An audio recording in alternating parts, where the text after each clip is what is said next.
Hello student, my name is Manish Dubey. This is the lecture 11 of Metrology and Measuring Instrument. जैसा कि पहले हम लोगों ने मेट्रोलॉजी एंड मेजरिंग इंस्ट्रूमेंट में मेट्रोलॉजी क्या होती है, कितने टाइप की होती है और लिमिट फिक्स टॉलरेंस क्या होता है, ये सब हम बात कर चुके हैं। इसके पिछले लेक्चर में हम लोग बात कर रहे थे मेजरिंग इंस्ट्रूमेंट को कितने भागों में बांटा गया है। देखिए एक्चुअली बेसिक टाइप में अगर देखा जाए तो मेजरिंग इंस्ट्रूमेंट को दो भागों में बांटा गया है। पहला है प्रिसीजन इंस्ट्रूमेंट, दूसरा है non precision instrument. Non precision instrument को मैंने बताया था, इसको असूक्ष्म मापी यंत्र या सरल यंत्र कहते हैं, साधारण या सरल यंत्र। ये वो इंस्ट्रूमेंट होते हैं जिनकी एक्यूरेसी कम होती है और जिनकी बनावट भी सरल होती है। जैसे मैंने बताया था स्टील हो गया, स्टील रूल हो गया, आउटसाइड कैलिपर्स हो गया, एंगल प्लेट हो गया, कॉम्बिनेशन सेट हो, फिलर गेज, सरफेस प्लेट, ये सभी नॉन प्रिसीजन इंस्ट्रूमेंट है। अब उसके बाद से मैंने बात किया था प्रिसीजन इंस्ट्रूमेंट की। प्रिसीजन इंस्ट्रूमेंट वो इंस्ट्रूमेंट होते हैं जिनमें जिनकी एक्यूरेसी अच्छी होती है और जिनकी बनावट भी अपेक्षाकृत थोड़ी कठिन होती है नॉन प्रिसीजन की अपेक्षा, और इनकी एक्यूरेसी बहुत अच्छी होती है। जैसे example vernier calipers, micrometer, slip gauge, block gauge, dial gauge, sine bar, end bar, comparator, auto collimator, vernier height gauge, vernier depth gauge, ये जितने भी मेजरिंग इंस्ट्रूमेंट हैं मैं बोल रहा हूँ अभी, सारे मेजरिंग इंस्ट्रूमेंट के बारे में हम आगे डिस्कस करेंगे बाई वन। ये तो हो गया आपके मेजरिंग इंस्ट्रूमेंट को दो भागों में। अब मैंने एक और बताया था मापन यंत्रों का वर्गीकरण उनके प्रयोग विधि के आधार पे। जो मेजरिंग इंस्ट्रूमेंट होता है उनका जो क्लासिफिकेशन मैंने बताया था प्रयोग विधि के आधार पे प्रयोग करते हैं। तो मैंने उसमें बताया था पहला डायरेक्ट मेथड और दूसरा होता है इनडायरेक्ट मेथड। ये डायरेक्ट मेथड तो मैंने डिस्कस कर लिया था, इनडायरेक्ट भी मेथड डिस्कस कर लिया था, लेकिन इनडायरेक्ट मेथड जो डिस्कस किया था उसकी पिछले वीडियो में साउंड नहीं अच्छी आई थी, शायद साउंड कट गया था लास्ट में। तो आज मैं डायरेक्ट और इनडायरेक्ट दोनों को डिस्कस करता हूँ, फिर आगे बढ़ता हूँ। पहले ठीक है, डायरेक्ट मेथड में क्या है।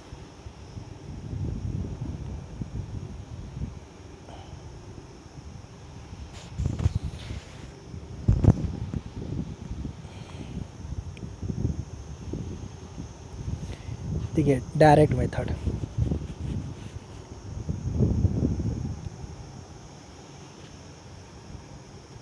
देखिए हम इसमें क्या बात कर रहे हैं, प्रयोग विधि के आधार पे मेजरिंग इंस्ट्रूमेंट के प्रयोग किस तरह से आप करेंगे उसके आधार पे मैंने क्लासीफाई किया है। जैसे इसमें क्या होता है डायरेक्ट में, जैसे मान लीजिए अगर जैसे ये रेक्टेंगल ही है, चलो हम अभी एग्जांपल समझाता हूँ। अगर मान लो इसकी लंबाई नापनी है, इसकी लेंथ नापनी है, इसकी विड्थ नापनी, लेंथ नापनी, तो क्या करोगे, एक स्टील स्केल लाओगे, स्केल ले आओगे, यहाँ से यहाँ पे रखोगे ऐसे, फिर यहाँ से देखोगे 1 2 3, यहाँ पे ऐसे mm में रहते हैं 1 2,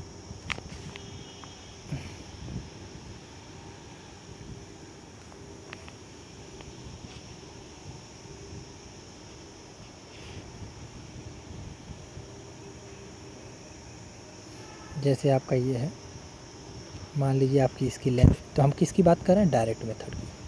ये मैंने डिस्कस कर दिया था लेकिन एक बार और देख लीजिए, जल्दी बता देता हूँ। जैसे मान लो इसकी लंबाई लेंथ मेजर करनी, तो तुम क्या करोगे, यहाँ पे स्केल लाओगे, यहाँ पे देखोगे 1 1 1, मान लो यहाँ पे 2, यहाँ पे 3, मान लो ये 10 पे कॉन्साइड कर रहा है, ये 0 से यहाँ शुरुआत। लेफ़्ट से देखते हैं तो वही इसमें बता रहा है कि आप किससे कंपेयर कर रहे हो, किसी स्टैंडर्ड से कंपेयर कर। स्टैंडर्ड से कंपेयर मतलब क्या, स्टील स्केल है, ये स्टील स्केल से कंपेयर करा दे रहे हो। इसकी लंबाई देख रहे हो कहाँ कॉन्साइड कर रही है, जो लेंथ आ रही है वही मान लो 10 सेंटीमीटर आए, 10 सेंटीमीटर, तो ये हो गया डायरेक्ट। तो डायरेक्ट मेथड जो होता है इसकी एक्यूरेसी कम होती है मतलब क्या, मैंने बताया था। जैसे साधारण जैसे अभी स्टील स्केल से मैं लंबाई मेजर कर रहा हूँ, स्टील स्केल से लंबाई जो मेजर कर रहा हूँ मैं, क्या होता है, इस विधि से जो भी मान लो ये लंबाई मेजर कर, मान लो इसकी लंबाई है, लंबाई आ गई 10.2, ये तो आ गई। मान लो थोड़ी सी लंबाई और ज़्यादा है तो यहाँ पे कॉन्साइंट में तो 10.21 है, तो 10.21 लंबाई तो दे नहीं पाएगा तुम्हारा स्टील स्केल, तो वहाँ पे वर्नियर कैलिपर्स यूज करेंगे, वर्नियर कैलिपर्स यूज करेंगे या उससे अच्छी मेजरिंग डिवाइस यूज करेंगे अगर इसकी स्टील स्केल 10.21 नहीं मेजरमेंट कर पाता है। तो यही देखते हैं, इसलिए डायरेक्ट मेथड उतना एक्यूरेट मेजरमेंट नहीं दे पाता है। अब आते हैं इनडायरेक्ट मेथड पे। इनडायरेक्ट मेथड नोट्स बना लीजिएगा आप लोग। देखिए इनडायरेक्ट मेथड वे मेथड होते हैं जैसे किसी अगर राशि को मापना है, जैसे किसी भी क्वांटिटी को मेजर करना है आपको, तो किसी भी क्वांटिटी को मेजर करने के लिए आप सीधे, अभी तक आप क्या कर रहे थे डायरेक्ट में ये कर रहे थे कि आप सीधे स्टील स्केल को यहाँ ला रहे थे और देख ले रहे थे, इससे कंपेयर करके देख रहे थे 0 से अगर मान लो 10 तक कौन साइड हो रहा है तो 10 हो गया इसकी लंबाई। लेकिन इनडायरेक्ट में ऐसा नहीं करते। इनडायरेक्ट में ऐसा करते हैं कि जैसे जो भी हमारा मेजरिंग डिवाइस है इसे डायरेक्ट मेजरमेंट नहीं मिलता, उसको किसी दूसरे के फॉर्म में कैलिब्रेटेड कर देते हैं। कैसे कैलिब्रेटेड, क्या फॉर्म, देखो एग्जांपल देखो। जैसे मैं एग्जांपल बता रहा हूँ, आपका थर्मोमीटर है। थर्मोमीटर क्या करता है, आपके शरीर के टेम्परेचर को मेजर करता है।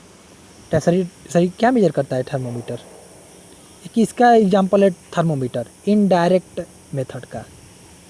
इनडायरेक्ट मेथड तो मान लो थर्मोमीटर क्या करता है, आपका टेम्परेचर मेजर करता है, ना, टेम्परेचर मेजर करता है।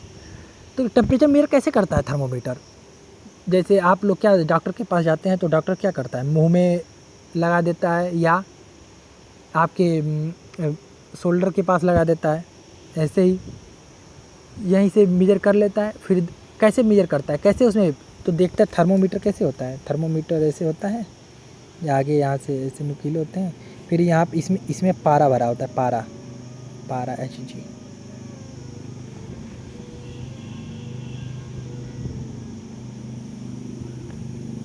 इसमें Hg होता है, Hg पारा होता है।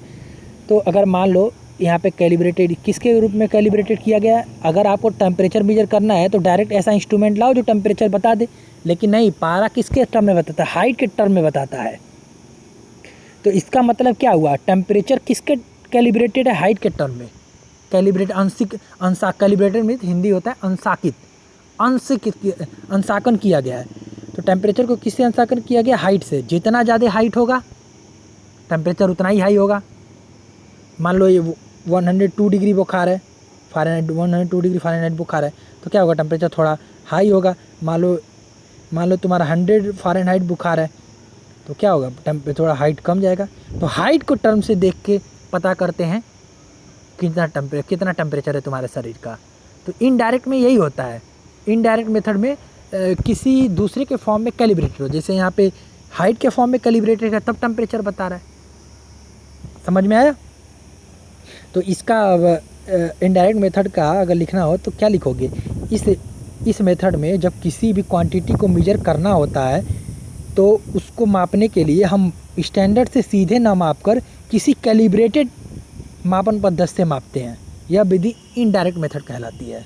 जैसे थर्मोमीटर हो गया, प्रेशर गेज हो गया, वोल्ट मीटर हो गया, अमीटर हो गया, और इनकी जो माप होती है काफ़ी शुद्ध होती है और एक्यूरेसी अच्छी होती है जो इनडायरेक्ट मेथड से। अब एक और एग्जांपल से देख लो इनडायरेक्ट मेथड। जैसे मान लो तुम्हारा प्रेशर गेज होगा,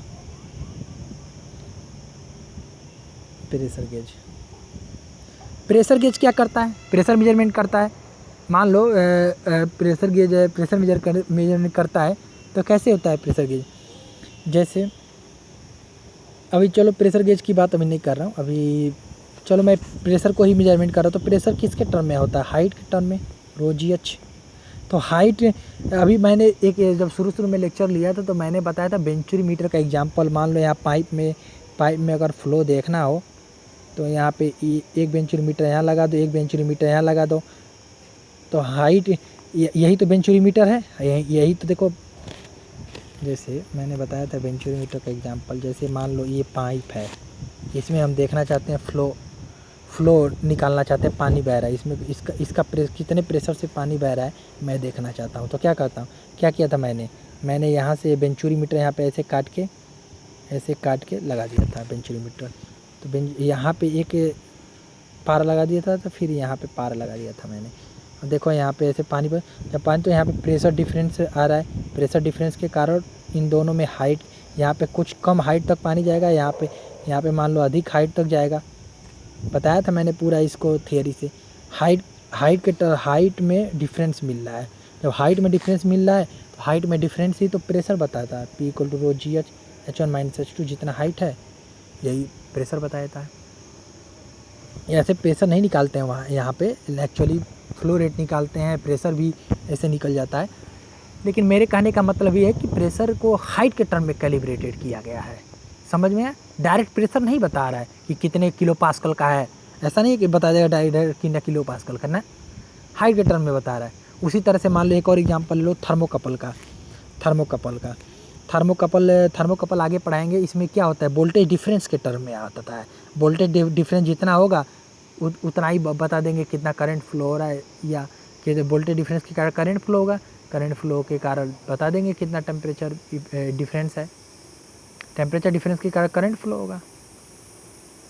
समझ में आया। तो ये आगे थर्मोमीटर के बाद थर्मोकपल के बारे में हम देखेंगे, सीबैक इफेक्ट पे काम करता है किस तरह। इनडायरेक्ट मेथड आई थिंक समझ में आ गया होगा आपको। अब आगे चलते हैं।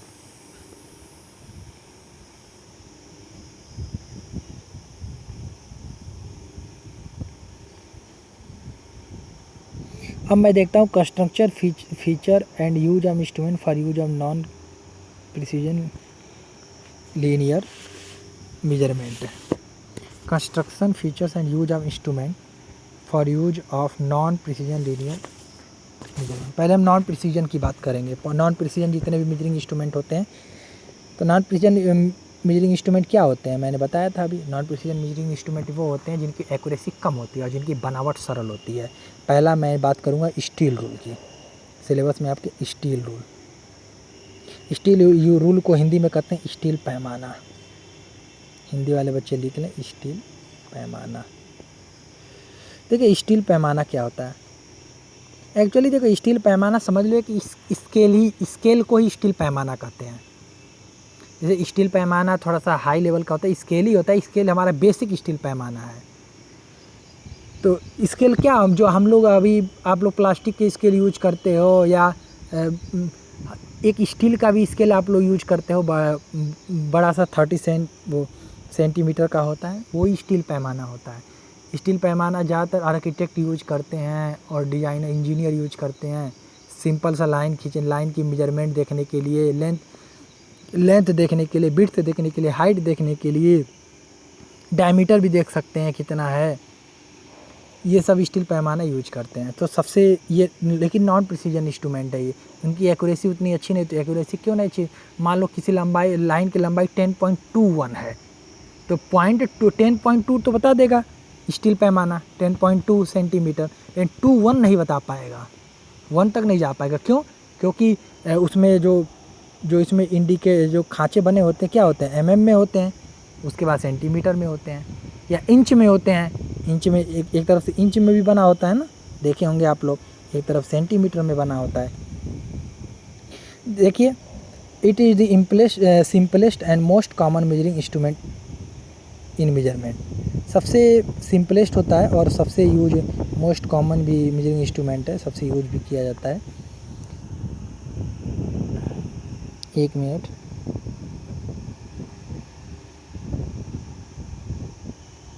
ये आपका स्टील रूल्स हो गया, बता रहा। देखिए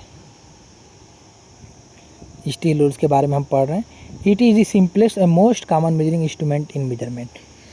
सबसे सिंपल होता है। सिंपल क्यों है? क्योंकि ये नॉन प्रिसीजन है। नॉन प्रिसीजन मेजरिंग इंस्ट्रूमेंट मैंने अभी बताया है सबसे सिंपल होते हैं। It is also known as rule और रूलर्स। तो ये एक तरह से समझ लो ये रूलर्स क्या होते हैं, जो शासन करे मतलब ये कैसे शासन करता है, बताता है ना कि कितने शासन, ये है एक तरह से बताता है कितना लाइन की लेंथ है, विड्थ है, हाइट है कितनी है। The principle behind steel rule is of comparing an unknown length to one which is previously calibrated. एक अननोन लेंथ हो, जैसे मान लो इसका लेंथ मेजर करना है, रेक्टेंगल इसका लेंथ मेजर करना अननोन है, हमें अननोन लेंथ को एक प्रीवियसली कैलिब्रेटेड स्केल से कंपेयर करते हैं। कैसे प्रीवियसली, ये डायरेक्ट मेथड में जब मैंने बताया था अभी स्टील स्केल का एग्जांपल से, कि जैसे मान लो कंपेयर कैसे करेंगे, यहाँ पे स्टील ले आओ, स्केल स्टील स्केल ले आओ, यहाँ से देखो 0 1 2 3 4 5 6, यहाँ पे मान लो 10, यहाँ पे 1 है, फिर 2 है, फिर 3 है, मान लो यहाँ पे 5 पे आ रहा है, कौन साइड कर रहा है, या 5 से थोड़ा आगे जा रहा है, तो इसकी लंबाई कितनी हो गई, 5.2 हो गई। समझे गए? तो कंपेयर कर रहे हैं ना, ये एक पहले से ही यहाँ पे एक स्टैंडर्ड कैलिब्रेटेड किया गया। देखिए, देखो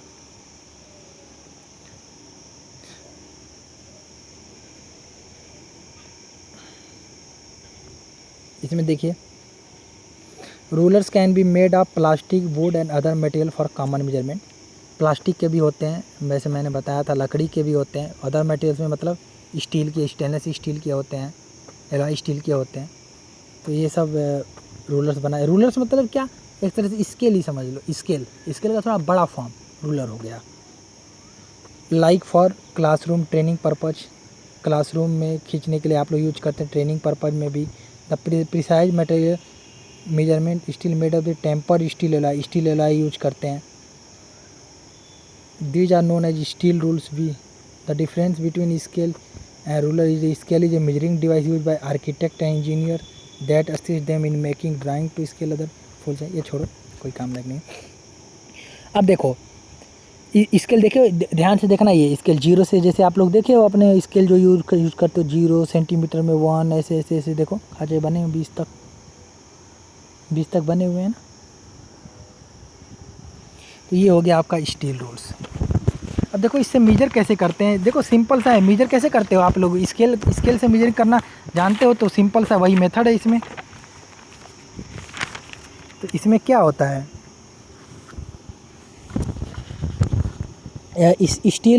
स्टील रूल्स किसके फॉर्म में होते हैं, एमएम में हो सकते हैं। एमएम में देखो, एमएम में है, एमएम में ये कैलिब्रेटेड होते हैं, एमएम में खांचे बने होते हैं। सेंटीमीटर में होते हैं या इंच में होते हैं। इंच में भी आप लोग देखे हो ना, स्टील स्केल जो यूज करते हो किस में होते हैं, इंच में भी होते हैं। एक तरफ इंच में बना होता है। सबसे ज़्यादा कौन सा यूज होता है, 12 इंच का जो बना होता है, 12 size most wisely used. How to use a steel rule, steel rule कैसे यूज करते हैं, ध्यान देना। आप लोग जानते हो स्टील रूल कैसे यूज करते हैं, कैसे यूज करते हैं, आप लोग अच्छे से जानते हो।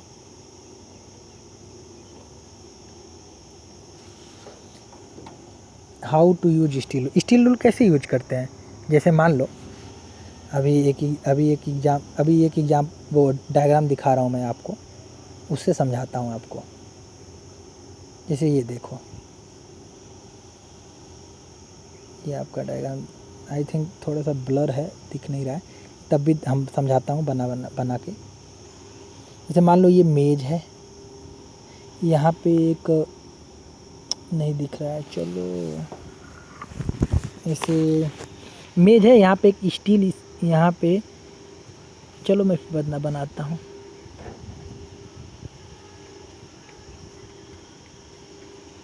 ये मेज है आपका, देखिए यहाँ पे एक लाइन ऐसे खींचा गया है, लाइन मेज पे एक ऐसा लाइन खींचा गया है। अब इस इतनी मोटी लाइन नहीं, जैसे लाइन मेज है, तो मेज है, ये मेज है आपका, इस पे एक लाइन खींचा गया है, देखो।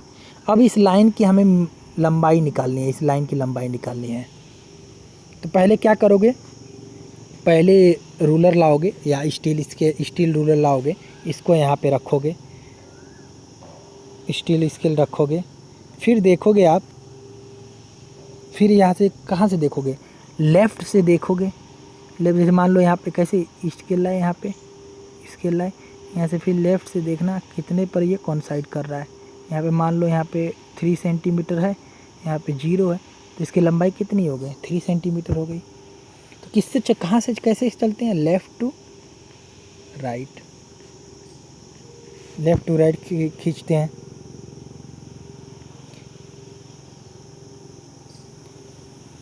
तो रूलर किससे कैसे मेजर करता है? लेफ़्ट टू राइट मेजर करता है। अगर मान लो ऑब्जेक्ट कहीं फिक्स हो, ये तो ऑब्जेक्ट फिक्स हो मतलब क्या? जैसे कोई ऑब्जेक्ट है, इसकी मान लो इसकी लंबाई हमें निकालनी फिक्स हो, तो इसको तो घुमा नहीं सकते हो आप लेफ़्ट राइट, तो स्केल को ही क्या करो, घुमा दो लेफ़्ट से राइट। स्केल ऐसे लगा दो। अपन स्केल को तो तुम इधर उधर लगा सकते हो ना, स्टील रूलर को। उसी तरह से मेजरमेंट सिंपल सा है मेजरमेंट, इसमें ज़्यादा कुछ देखा नहीं है। अब देखो बात करते हैं इसमें एरर की। एरर थोड़ा देख लो, बाकी आप स्टील रूलर से कैसे मेजरमेंट करते हो आप लोग जानते हो, बना के लिख सकते हो। मैं थोड़ा बता दिया हूँ। देखिए इसमें एरर कैसे आ सकते हैं। देखो पहला होता है पैरालॉक्स एरर। जैसे एरर कौन से स्टील स्केल यूज कर रहे हो, एरर कौन से उत्पन्न हो सकते हैं? पहला देख लो, पैरालैक्स एरर।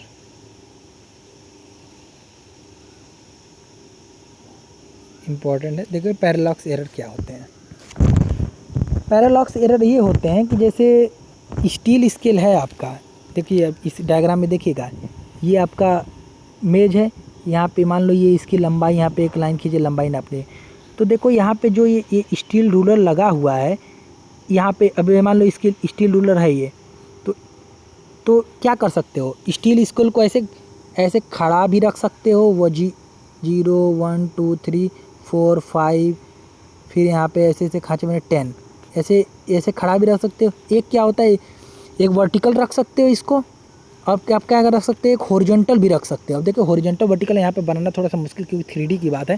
जैसे ये मान लो अभी, जैसे यहाँ पे जैसे मान लो, चलो यहाँ पे एक मेज रखा हुआ है, चलो मैं अभी समझा रहा हूँ ऐसे। जाओ, ये इस पैरालॉक्स एरर क्या होते हैं ध्यान देना। सादा पेज निकालने तो एक,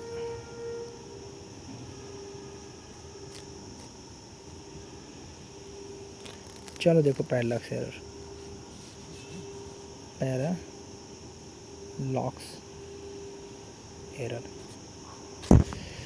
तो देखो जैसे मान लो ये मेज है,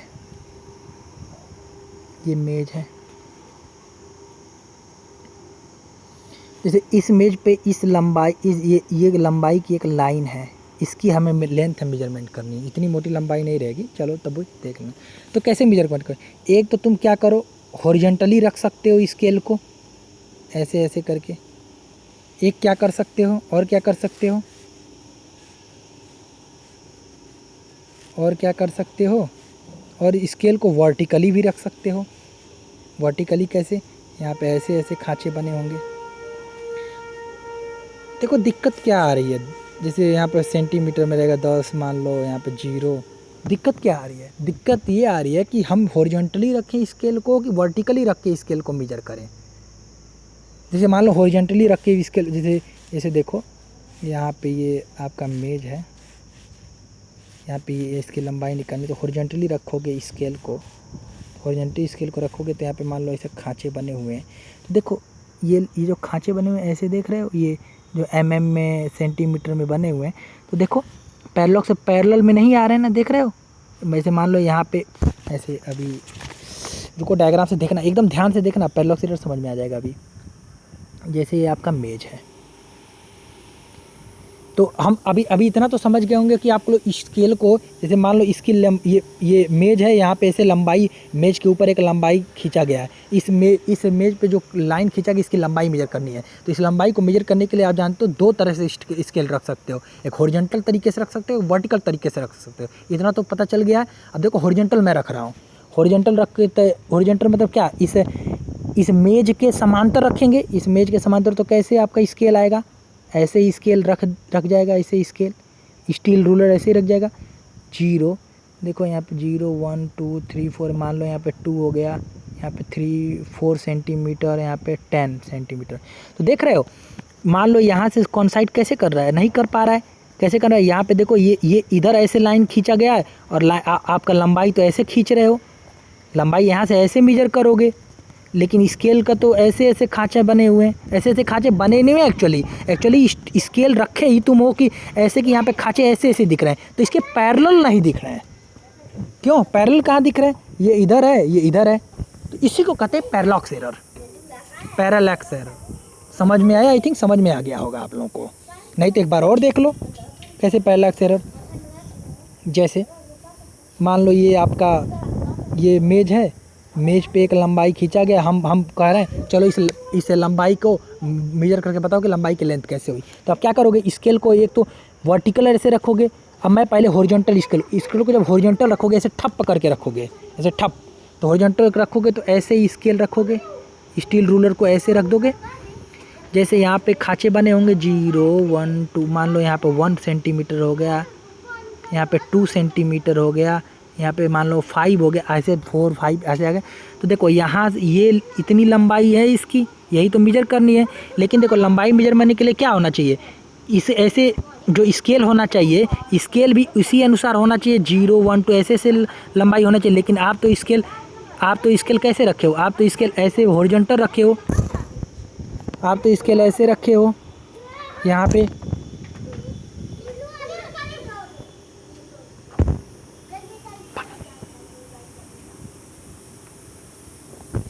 यहाँ पे स्केल ऐसे रखे। देखो ध्यान से देखना,